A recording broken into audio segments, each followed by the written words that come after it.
Okay, guys, let's go. I know some of you copied from the material, alright, and this will be considered. And I've seen some of you didn't study actually, and that's actually very bad for you, not only as a candidate but as a professional. But anyways, let's correct the test. The first question was what are the CV courses? And the correct answer was Play and Fun Kids and Teens. What is CB? That's when you're going to talk about what we are, and that's an educational system. How many students are accepted in a classroom?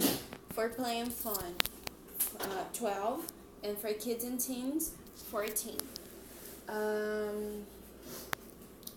The duration of the lesson: for Play and Fun, 40 minutes, for kids, 50 minutes, and for teens, 75 minutes, 1 hour and 15 minutes.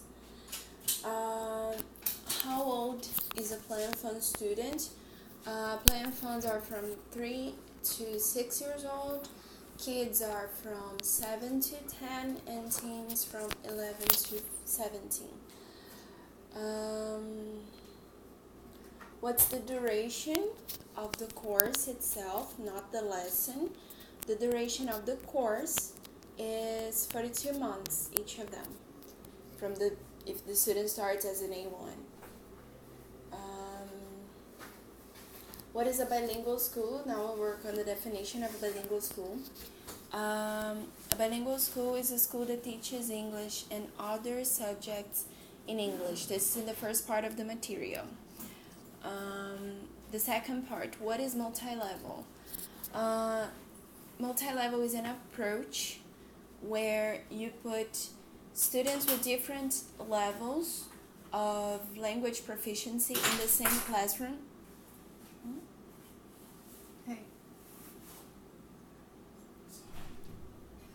In the same classroom to interact and to actually help each other, and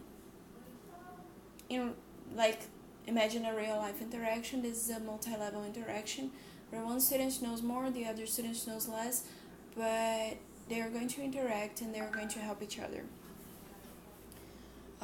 What is the difference between settings and interactions? Settings is about the physical way you organize your class, and the interactions are how students are going to interact with each other. So are they going to have a mixed level interaction, so like A1 interacting with C1, or are they going to have a same likability interaction where they're interacting only with students with the same knowledge, basically the language knowledge? So this is the difference. Settings is more about the physical way you organize your classroom, and the interactions is how your students are going to actually interact. What is the difference between gamification and game-based learning? Gamification is when you take a regular activity. On the audio I sent you the example of a question and answer activity, but it can be any other activity that you decide to do as a game, and you transform this activity into a game.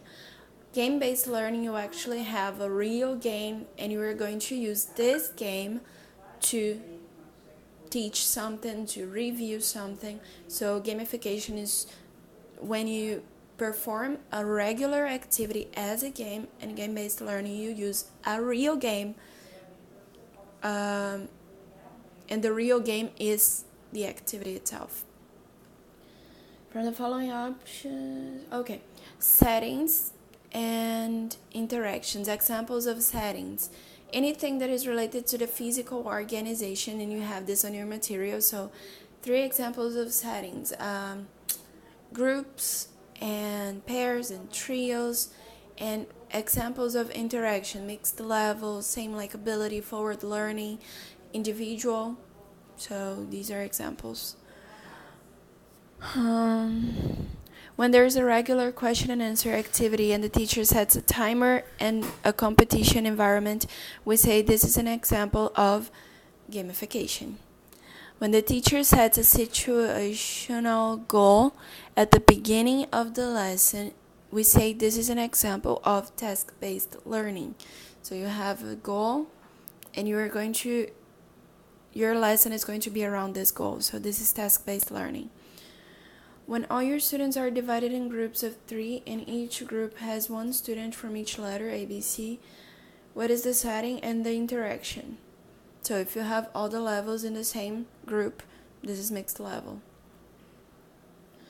What is the best way to organize a classroom in mixed level groups when you have 1A1, 3A2s, 4B1s, 1C1, and 2C2s? The correct option here would be letter C. In the first option, letter A, you basically have forward learning, and the last group is same likability. In letter B, the groups, you have many possibilities here to put like 1A, 1B, 1C, which is always preferable if you have the option of putting always 1 student from each letter in the group. When you have mixed level groups, that's preferable. So the correct answer would be letter C, because that's when you have it 1A, 1B, 1C in each group at least. Number 10, what's the best way to organize your trios? This is about the physical organization. So each student facing the point where their desks meet, but none of them are exactly side by side. So basically you have like a triangle or something like this. That's what my head imagines. And students sitting side by side, they will have the chance to copy from each other, and that's not good. So you put them in a position where they're not able to actually just copy, so they will have to interact, and on their interaction they will have to speak loud enough for the other students to listen, and even in the other side of the classroom you will be able to listen and monitor this interaction as well. What's the level of this student? Can understand and use familiar. Okay, so here I basically gave you the descriptions from the material that I sent you. So the correct answer for number 1 is A1, number 2 B1, number 3 C1. You can check this on your material. Number 4, if your student's production is above expected and their level is above expected for their level, what's the first thing to do? The first thing to do, guys, is to give them extra exercises. You're not going to treat them like the level they are, but the level they are supposed to be. So they will feel that it's a little difficult and they will have to put more effort on. And this more effort on they're going to put is going to also be provided by you with extra exercises. But not only, the student has to feel that they have to put more effort. A new leveling test is never an option, because if they got there, it's because they have chances, they have some conditions. Even if they have to spend more time in this level than other students, each one of them has a rhythm, it's not a problem, but a new leveling test is never an option, okay? Because if they got there, it's because they have the ability to be there, and treating them as a lower level is also not an option, because you would be basically saying, okay, you are going to do whatever you want to do, and that's not a problem. No, they have to actually try to strive every single lesson, and take them out of the comfort zone is the way to do it.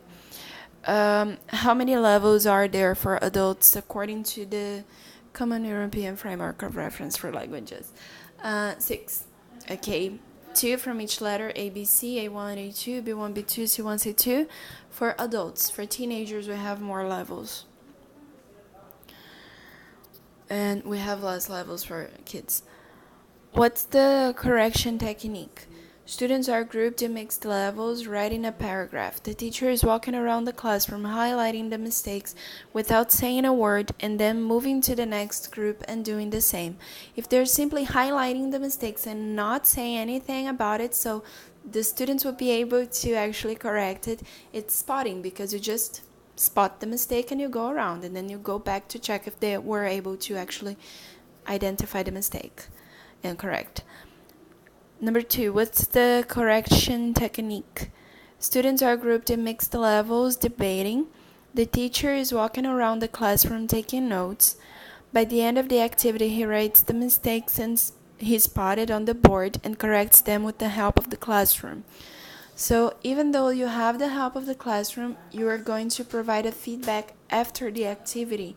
So this is note-taking plus feedback. What's the correction technique? Students are grouped in mixed levels, writing some sentences. The teacher is walking around the classroom checking the productions. After noticing some mistakes at one student's production, he asks his group for help. So it's something important, and mostly this happens in mixed levels because these specific students, for example, an A, made a mistake that they cannot correct by themselves. So you are going to ask their group, where you have like B1s or C1s that will be able to correct this mistake. So you will ask for the group. This is group correction. Okay, so this is the correction of your test. Guys, really, do not cheat on tests, okay? Because it's very easy to spot that. And I know it's very easy to do this when you have like distance evaluation, but again, it shows us some things, and it's not good for you in the process. And also, as a teacher, you know that you don't want your students to do this because you know the pros and cons of doing it, and you know the cons always beat the pros. So with that said, I'm going to send you the instructions for the next part, okay? Bye-bye.